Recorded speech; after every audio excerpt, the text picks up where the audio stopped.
Hello friends, welcome to all. आज मैं आपके लिए जो वीडियो लेके आ रहा हूँ, देखिए 2021 ऑलरेडी स्टार्ट हो चुका है, लेकिन इस 2021 में हर कोई चाहेगा स्टॉक मार्केट में प्रॉफिट कमाया जाए और अपने प्रॉफिट को बढ़ाया जाए।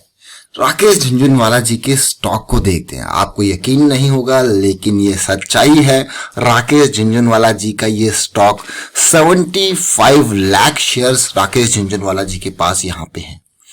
बड़ा धमाका तैयार हो रहा है, क्वेश्चन मार्क। तो समझेंगे इसको, कब हो सकता है, कैसे हो सकता है, किस तरीके से रिस्क को मैनेज करना चाहिए, इन सारी बातों पर फोकस करते हैं छोटे से वीडियो में।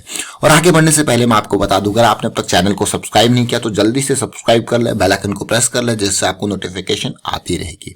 और साथ के साथ देखिए, चाहे राकेश झुनझुनवाला या और भी बड़े इन्वेस्टर हो, ये लोग जब शेयर्स को खरीदते हैं आपको बहुत देर में पता चलता है। टाइमिंग्स अलग अलग हो सकती है और जिस प्राइसिंग पे, क्योंकि ये बहुत जबरदस्त क्वांटिटी में माल उठाता है मार्केट से, तो आपको उनके बिल्कुल ऐसा नहीं कि उन्होंने खरीद लिया तो उसके जस्ट बाद खरीदना, उसकी वजह से प्राइस काफी राइज हो चुका होता है। तो आपके लिए जब मौका होता है, तो जब कोई करेक्शन आए, वो आपके लिए बहुत अच्छी अपॉर्चुनिटी होती है। राकेश झुनझुनवाला जी के पास बहुत सारे बढ़िया क्वालिटी के शेयर्स, टाइटन की बात करो, रैलीज इंडिया की बात करो, और जिस स्टॉक की अभी हम बात कर रहे हैं इसको देखिए जरा। ये देखिए, राकेश झुनझुनवाला जी के पास ऑलमोस्ट, राकेश झुनझुनवाला जी 52 लाख शेयर्स ये हैं, 23 लाख शेयर्स ये है। देखिए ऑलमोस्ट 3, और ये मान के चले कि 5 पॉइंट समथिंग परसेंटेज का इनके पास होल्डिंग है। कंपनी कौन सी, ये इंपॉर्टेंट हो जाता है। यहां पे बात कर रहे हैं हम VIP industries limited. VIP industries छोटा स्टॉक जरूर है, लेकिन क्यों राकेश झुनझुनवाला जी के पास इस क्वांटिटी में और ये शेयर में इतना उछाल अभी तक क्यों नहीं आया है? उसके लिए सबसे पहले आपको समझना पड़ेगा कि वीआईपी इंडस्ट्रीज का काम है, क्या है काम। तो देखिए, ये वीआईपी इंडस्ट्रीज आपने देखा होगा लगेज की कंपनी है। किस चीज की? लगेज की। तो भाई एयरलाइन की आपने हालत देखी कैसी हुई है, तो सेम सिचुएशन यहाँ पे भी आप देख पा रहे हो। वीआईपी इंडस्ट्रीज देखिए, बहुत सारे ब्रांड्स इसके अंदर आते हैं, ब्रांड्स, और अलग अलग ब्रांड के हिसाब से अलग अलग ब्रांड एम्बेसडर यहाँ पे हैं। जरा ध्यान दीजिए, देखिए ये अलग अलग ब्रांड्स यहाँ पे आते हैं। देखिए जैसे मैंने आपको कहा, स्काई बैग है, उसके बाद कार्लटन है, ये देखिए अलग, तो अलग अलग यहाँ पे ब्रांड एम्बेसडर भी उसी हिसाब से होते हैं। तो अभी आपने देख लिया वीआईपी इंडस्ट्रीज को, और यहाँ पे राकेश झुनझुनवाला जी की कितनी होल्डिंग है वो भी आपने देखा और समझा। अगर मैं बात करता हूँ रिटेल निवेशकों की भी अच्छी खासी हिस्सेदारी यहाँ पे है, ऑलमोस्ट 16% हिस्सेदारी रिटेल निवेशकों की भी है। तो जब भी आपने देखा होगा कि बड़े नाम जिस स्टॉक से जुड़ जाते हैं, रिटेल निवेशक भी वहां पे अपनी हिस्सेदारी बना लेते हैं, और ये अक्सर होता है। और रिटेल निवेशकों को देखिए जरा किस तरीके से, 1,17,000 रिटेल निवेशक अभी यहाँ पे है, और इनके पास टोटल शेयर्स कितने हैं? 2,27,00,000 शेयर्स छोटे निवेशकों के पास है।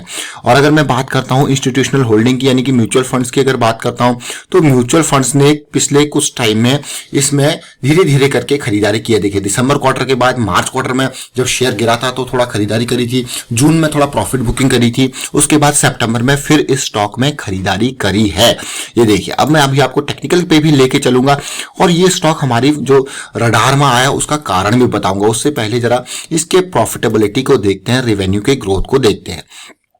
अब तक जो रेवेन्यू चल रहा था, का ग्रोथ था, वो बहुत ही अच्छा था, लेकिन अब इसमें, और मार्च जब से लॉकडाउन स्टार्ट हुआ, फ्लाइट्स बंद हुई, उससे लेके अब तक की सिचुएशन अभी मैं आपको क्वार्टरली बेसिस पे दिखाऊंगा। नेट प्रॉफिटेबिलिटी देखिए, यहाँ पे सीधे सीधे असर आपको देखने को मिल रहा है। ये देखिए पिछले कुछ क्वार्टर्स के नंबर, बिल्कुल ड्रास्टिकली देखिए, जून क्वार्टर और उसके बाद सितंबर क्वार्टर कैसे रेवेन्यू देखा। सितंबर क्वार्टर में थोड़ा पॉजिटिविटी आपको जरूर दिखी, तो सीधे सीधे असर यहाँ पे पड़ा है। ये देखिए, आप लॉसेस को देखिए, तो सीधे सीधे असर पड़ा है, तो इसीलिए स्टॉक का प्राइस अब तक जंप नहीं किया। लेकिन हम अभी इस स्टॉक को आपके लिए क्यों लेके आए हैं उसको समझने की कोशिश करते हैं, क्योंकि आपको सीधे पता है स्टॉक मेजर कारण हमारा होता है बड़ी कैंडल के बाद छोटी कैंडल आपके सामने, और स्टॉक का प्राइस गिर के जब 200 के लेवल तक चला गया। सोचिए 600-700 के आसपास 640 की रेंज का हाई इसने बनाया था जून अगस्त 2018 में। उसके बाद सिचुएशन ऐसी आई कि स्टॉक ने वापस, क्योंकि मिड कैप और स्मॉल कैप का करेक्शन आपको पता ही है, जो बबल बस्ट हुआ था वो 2018 में हुआ था। उसके बाद सिचुएशन आप देख सकते हो कैसी सिचुएशन आपको देखने को मिली, बिल्कुल डाउन साइड चलता गया। ऐसा लग रहा था जनवरी फरवरी लास्ट ईयर के टाइम पे ये चीजें रिजॉल्व हो रही है, बट फिर आपका आ गया कोरोना काल, और उसने इसको और नीचे पहुंचा दिया। तो लोअर हाई लोअर लो की सीरीज कंटिन्यू है। अभी की सिचुएशन क्या है, बड़ी कैंडल के बाद छोटी कैंडल और जनवरी स्टार्ट हो चुकी है, क्या ये रिजॉल्व होगा? तो इन सारी चीजों को समझते हैं। अभी फिलहाल जो सिचुएशन है, अभी सबसे अच्छी बात मुझे ये लगी कि इतनी पूरी करेक्शन में, ये वीकली टाइम फ्रेम है, सबसे अच्छी बात यहां पे बताता हूं। देखिए, एक बार भी स्टॉक जो है इससे ऊपर जाके इसने कंसोलिडेट नहीं किया, यानी कि 60 का लेवल है वीकली के आरएसआई पे।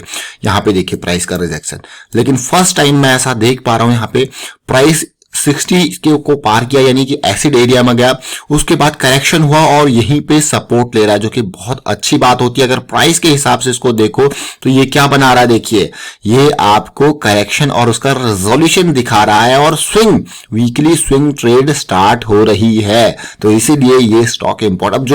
अब इसी पर्टिकुलर स्ट्रक्चर को जब कोई समझ जाता है तो उसके बेसिस पे बहुत सारी उसके लिए अपॉर्चुनिटीज खुल जाती है। अब आपको बहुत सारी अपॉर्चुनिटीज का मतलब ये कि स्विंग आपकी खुल चुकी है, तो आप वीकली स्विंग ट्रेड कर सकते हो, इसके छोटे टाइम फ्रेम में जाके ट्रेड कर सकते हो। जैसे कि यहाँ पे ये कंप्लीट स्विंग थी, तेजी करेक्शन। अब इस कंप्लीट तेजी में आप देखो कि वॉल्यूम कैसा था और इस करेक्शन में वॉल्यूम कैसा था। मैंने आपको अक्सर कहा है भाई, करेक्शन का वॉल्यूम बिल्कुल खत्म हो जाता है।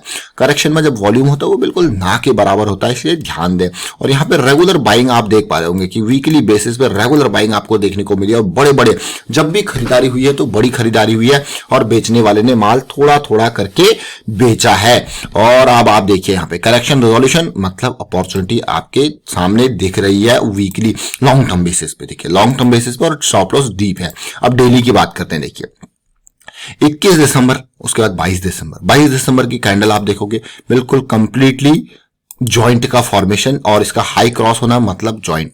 अब जो डेली स्विंग को प्ले करना चाहता था उसके लिए तो तैयार था ये, और एक लेवल वो ट्रेड कर भी चुका होगा। फिलहाल अब कैसी सिचुएशन बन रही है, जो हमारा लेवल था, जैसे मैं आपको बात कर रहा था कि ये लेवल जो है वो काफी इंपॉर्टेंट रहने वाला है, 370 से 380 का लेवल, और इतनी तेजी से ये ऊपर भागा है, और विद वन स्मॉल करेक्शन। अब क्या फिर से यहाँ पे कंसोलिडेशन करेक्शन आएगा? देखिए वीकली के लिए तैयार हो रहा है, लेकिन डेली पे जाके हम समझ रहे हैं कि क्या सिचुएशन बन रही है। इसीलिए पिछली बड़ी कैंडल के बाद छोटी कैंडल कंसोलिडेशन जरूर देखने को मिला। अगर और थोड़ा बहुत यहाँ पे कुछ दिन कंसोलिडेट कर रहे या काइंड ऑफ पुल बैक आपको देखने को मिल जाए, साथ के साथ आरएसआई इसको पार करके ऐसी सिचुएशन मिल जाए तो और भी मजेदार बात है। रिस्क मैनेजमेंट की अगर बात करें, देखिए रिस्क मैनेजमेंट को हमेशा हम टॉप प्रायोरिटी पर रखते हैं। अब रिस्क मैनेजमेंट किस चीज पे डिपेंड करता है? It totally depends on your goal. आपका गोल क्या है, उसके बेसिस पे आपके एक्शंस, चाहे आपका रिस्क मैनेजमेंट हो, चाहे आपकी प्रॉफिट बुकिंग हो, वो सब कुछ उसी के ऊपर डिपेंड करता है। जो आपने सोचा है, जो आपका गोल है, जिस हिसाब से आप स्टॉक में इन्वेस्ट कर रहे हो, तो इसलिए सबसे पहले आपको ये क्लैरिटी होनी चाहिए कि आप स्टॉक के साथ करना क्या चाहते हो। मंथली लायंस अटैक को अगर हम प्ले कर रहे हैं तो हमारे पास स्टॉप लॉस काफी डीप है, 314 के आसपास है। वीकली स्विंग को अगर हम प्ले कर रहे हैं तब भी हमारे पास स्टॉप लॉस यहाँ पे काफी डीप है। ये देखिए अलग अलग तरीके की, और 200 वीक सिंपल मूविंग एवरेज के आसपास अभी ये होवर कर रहा है। डाउन चला गया था लेकिन अभी उसको पार कर चुका है, और अच्छी बात, इतने टाइम की करेक्शन के बाद फर्स्ट टाइम ये वीकली पे एसिड एरिया के ऊपर यहाँ पे इसने सपोर्ट लिया है, जो कि बहुत अच्छी बात मुझे लगी है। और आगे हम ट्रैक करते रहेंगे स्टॉक को। फिलहाल देखिए तो सिचुएशन आपने देखी कि अभी प्रॉफिटेबिलिटी एंड ऑल वो खत्म पड़ी है, बिजनेस खत्म पड़ा है, लेकिन स्टॉक फिर भी आपको मूवमेंट दे रहा है, यानी कि बड़े players time to time basis पे एंट्री इसमें लेते जा रहे हैं। ये देखिए जैसे कि मैं आपको हमेशा कहता हूं कि जब भी स्टॉक में एक्यूमुलेशन होता है तो जो बड़े प्लेयर होते हैं वो स्टॉक को एक साथ नहीं खरीदते, उनको खरीदना होता तो टाइमली बेसिस पर। आप देख सकते हो, देखिए बड़े बड़े टावर, बीच में थोड़ा बहुत सेलिंग भी आपको देखने को मिलेगी ताकि वो वहां पे प्राइस को भी कंट्रोल कर पाए। बट ओवरऑल सिचुएशन क्या होती है, वो खरीदते ही रहते हैं धीरे धीरे करके over the period of 6 month, 1 year, 2 year, उनको बाइंग करते रहते हैं। तो ये वीआईपी इंडस्ट्रीज के बारे में हमने यहाँ पे बात करी और आपने इसको डिटेल में देखा। डेली पे बुलिश क्रॉस ऑलरेडी बन चुका है, बुलिश क्रॉस के बाद बढ़िया करेक्शन भी आ चुकी है, करेक्शन रिजॉल्व भी होते हुए आपको देखने को मिल रही है। तो अगर ये वीडियो आपको अच्छा लगा तो वीडियो को आप शेयर करना बिल्कुल भी ना भूलें। ये राकेश झुनझुनवाला जी का स्टॉक है, उन्होंने किस प्राइसिंग पे उस टाइम पे खरीदा होगा, बट आपको पता है यहाँ पे कि उनके पास 75 लाख शेयर्स हैं, और आप इस शेयर को अगर खरीद रहे हो तो अपनी एनालिसिस के बेस पे खरीद रहे हो, अपनी थीसिस के बेस पे खरीद रहे हो, अपने रिस्क मैनेजमेंट के बेस पे खरीद रहे हो। तो इसीलिए बस आपको चीजें समझ में आनी चाहिए कि आप कर क्या रहे हो। तो वीडियो को शेयर कीजिए, लाइक कीजिए, चैनल सब्सक्राइब नहीं करें जल्दी से सब्सक्राइब कर लो। और टेक्निकल एनालिसिस अगर आपको सीखनी है तो फिर आप मेंबरशिप भी ज्वाइन कर सकते हो, ज्वाइन बटन पर क्लिक करके। Thank you for watching the video.